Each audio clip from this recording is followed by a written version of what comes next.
শনিবার দুপুরে রাজধানীর অভিজাত হোটেলে ইউরোপিয়ান ইউনিয়নের পর্যবেক্ষক দলের সঙ্গে বৈঠক করেন জাতীয় সিটিজেন পার্টি এনসিপির কেন্দ্রীয় নেতারা।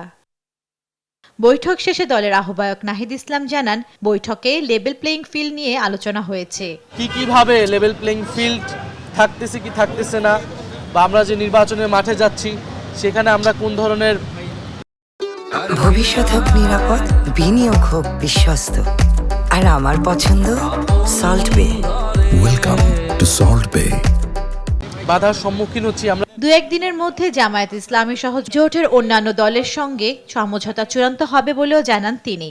আগামীকাল বা পরশুর মধ্যে আমরা হয়তো ঘোষণাটা আসবে, অন্তত এনসিপির জায়গা থেকে আমরা কত আসলে করতেছি এই জোটে সেটা আমরা পরিষ্কার করে দিই।